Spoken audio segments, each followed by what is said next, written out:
Un reencuentro con la vida, un reencuentro con la vida, un reencuentro con la vida. Reencuentro con la vida, con Pedro Caballero. Una vez más complacido, amigos y amigas, de estar con ustedes en esta entrega de Reencuentro con la vida. En esta oportunidad trataremos un tema titulado ¿Sí habrá perdón para mí después de lo que hice?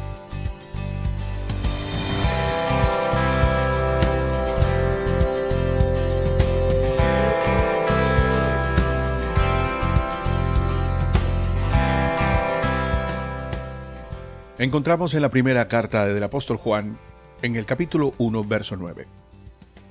Si confesamos nuestros pecados, Él es fiel y justo para perdonar nuestros pecados y limpiarnos de toda maldad.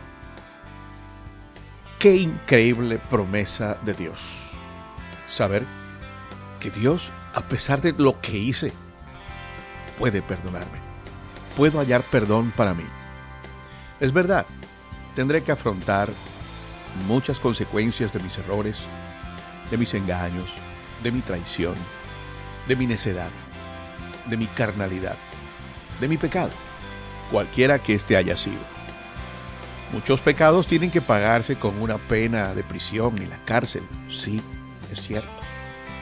Hay delitos que implica dar la cara ante la justicia humana. Las deudas hay que pagarlas. Es posible que no podamos recuperar nuevamente esa relación a la que tanto daño le hicimos. En muchos casos tendremos que enfrentar la indiferencia de aquellos que se sintieron afectados por nuestro error. Prácticamente muchos tienen que desaparecer del perímetro donde frecuentaban con sus amistades, familiares, con la gente cercana.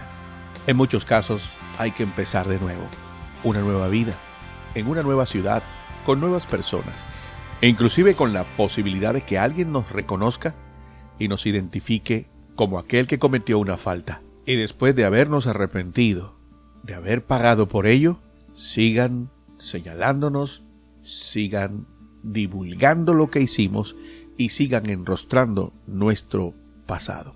Sin embargo, no es Dios quien actúa de esta manera.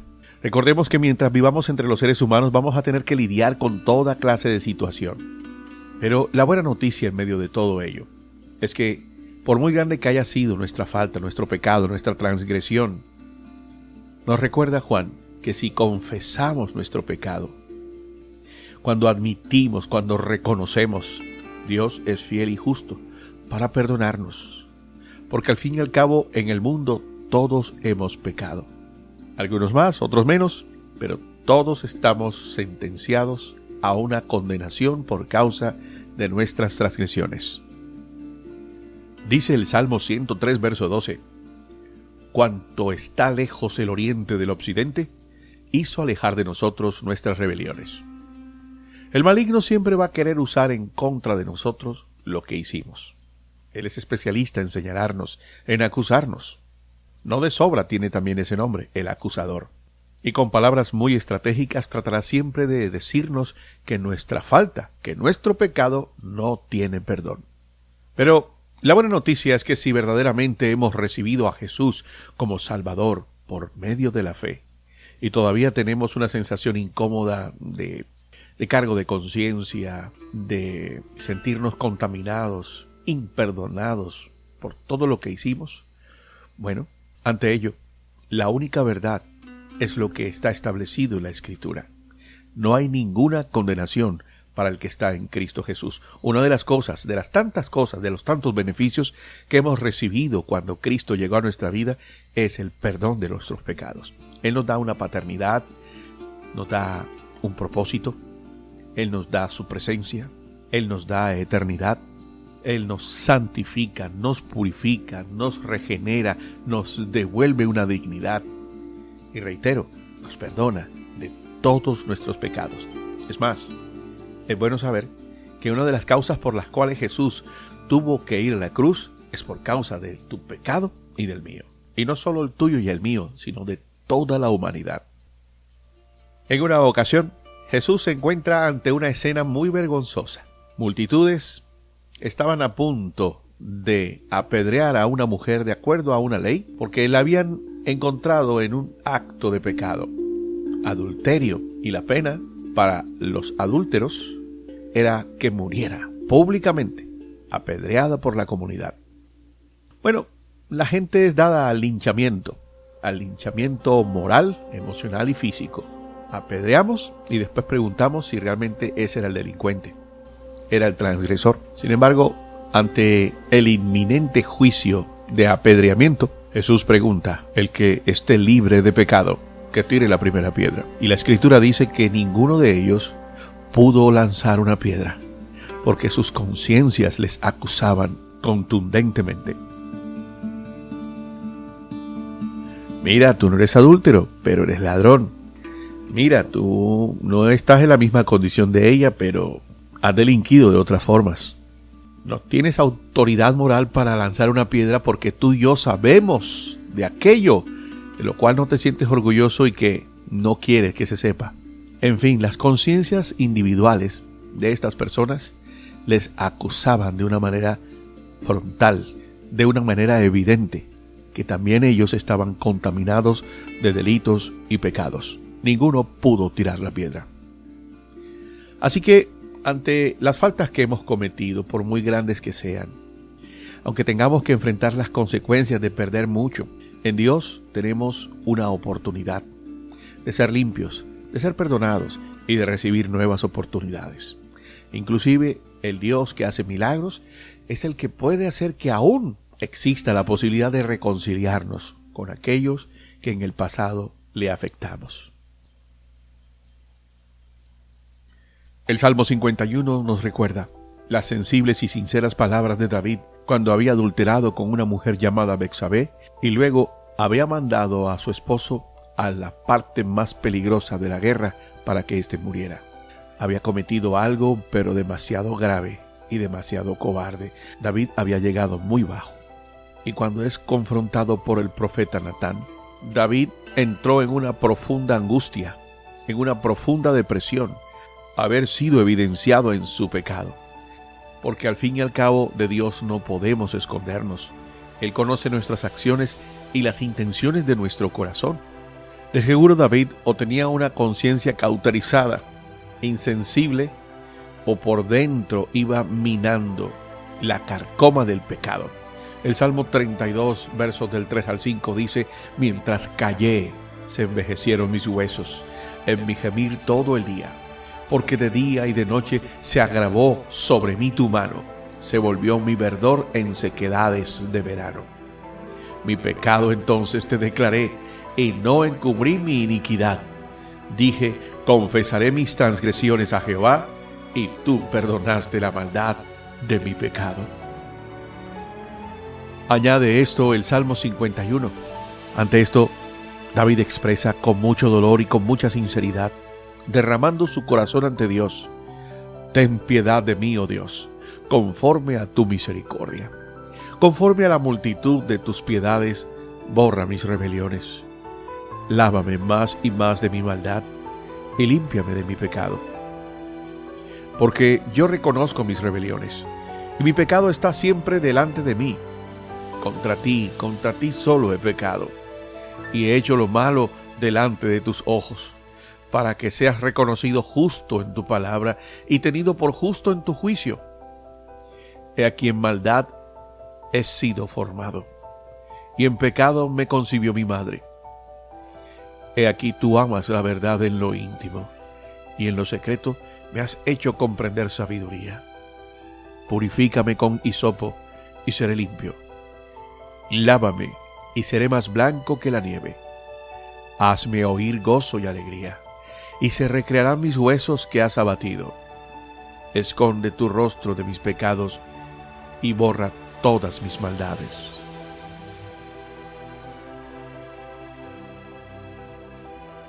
Vemos a un David verdaderamente arrepentido de su pecado de adulterio. Él era consciente de que sus actos habían dañado, que habían perjudicado a mucha gente. Sin embargo, debido a que se arrepintió, Dios lo perdonó. misericordiosamente Dios le da una nueva oportunidad, pues ningún pecado es demasiado grande para no recibir perdón, aunque tengamos que afrontar consecuencias. ¿Se siente usted que nunca podrá acercarse a Dios y a otras personas a las que dañó, y especialmente al Señor, porque ha hecho algo terrible? Pues sépalo, querido amigo, Dios puede perdonarlo de cualquier pecado y lo hará. Sin embargo, aunque Dios nos perdona, aunque Dios nos limpia, nos da una nueva oportunidad, no borra las consecuencias naturales de nuestro pecado. La vida y la familia de David, por ejemplo, nunca fueron las mismas como consecuencia de lo que hizo.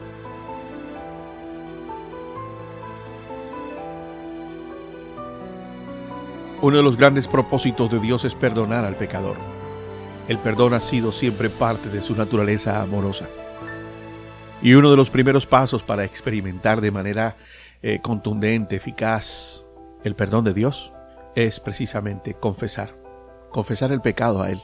Hablarlo es confesar, es declarar con la boca aquello que hemos hecho. Es reconocer el pecado de forma clara y total. Debemos confesar nuestros pecados sin demora, con humildad, con contrición y arrepentimiento. Al hacerlo, no debemos echar en cara el pecado de nuestro prójimo o, peor aún, buscar justificación. Hay que admitir, pequé, fallé, lo hice.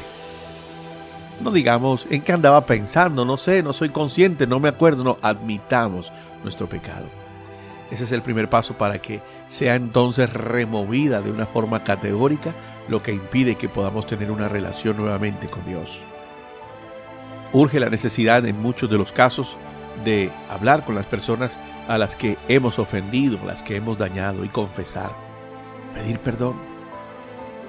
No debemos condicionar este acto que si la persona recibe nuestra disculpa, nuestro perdón o nuestra solicitud de perdón, es posible que algunos se sientan tan lastimados, tan heridos, y no hayan podido gestionar esta emoción de dolor y no estén dispuestos a perdonarnos. No estén dispuestos a indultarnos, a darnos una nueva oportunidad, a recibir nuestras disculpas, nuestra solicitud de perdón. Hay algunos que inclusive arremeterán contra nosotros, nos mandarán al mismísimo infierno, declararán lo peor para con nosotros por lo que le hicimos. Pero precisamente nuestro acto de humildad, de contrición y arrepentimiento debe estar dispuesto a recibir ello. Pero Dios está a nuestro lado también.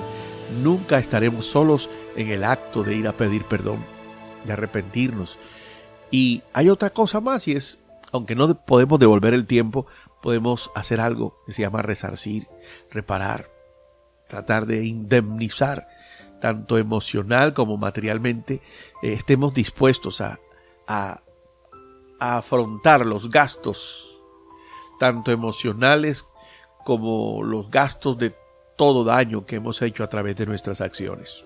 Debemos estar dispuestos a abandonar toda intención de pecado, el no volverlo a hacer, y estar dispuestos a vivir para entonces hacer las cosas a la manera de Dios, a ser fieles a Él, y aún antes, aún cuando nos sentimos tentados a volver a fallar, ir a Dios y contárselo: Señor, nuevamente tengo unos deseos que me impulsan a hacer aquello que hizo tanto daño, ayúdame, y Él lo hará. No podemos lidiar con aquello, no es superable, no podemos pensar que ya tenemos la madurez para lidiar con el pecado que cometimos en el pasado. Si nos confiamos, será como una serpiente que sigilosamente se moverá en medio de nuestras emociones y terminará mordiéndonos, enredándonos y llevándonos a una estrepitosa recaída. David, en su oración, optó por no creerle al maligno, prefirió creerle al Señor. Dios quiere que estemos cerca de Él y que experimentemos su vida plena y su vida completa. El pecado inconfesado, el pecado de lo cual no nos hemos arrepentido, hace que esa intimidad, que esa comunión con Dios sea imposible. Pero si confesamos nuestros pecados a Dios y nos arrepentimos, aún así tendremos que enfrentarnos a consecuencias terrenales, como lo hizo David. Pero Dios nos devolverá el gozo de andar con Él y tener una nueva oportunidad. Que Dios nos limpie desde adentro hacia afuera. que nos limpie el corazón, que nos limpie el espíritu, para tener pensamientos y deseos nuevos. La buena conducta solo proviene de un corazón y un espíritu renovado, limpios por el accionar del Espíritu de Dios que habita en nosotros una vez que recibimos a su Hijo Jesucristo auténticamente en nuestro corazón por medio de la fe. Pidámosle a Dios que se dé en nosotros ese accionar de limpieza y nunca más volver a caer en el acto de pecado. Hay para ti una nueva oportunidad, no te demores más. Ve por ella. Dios te está esperando para empezar una nueva vida. Feliz jornada para todos. Un reencuentro con la vida, un reencuentro con la vida, un reencuentro con la vida. Reencuentro con la vida con Pedro Caballero.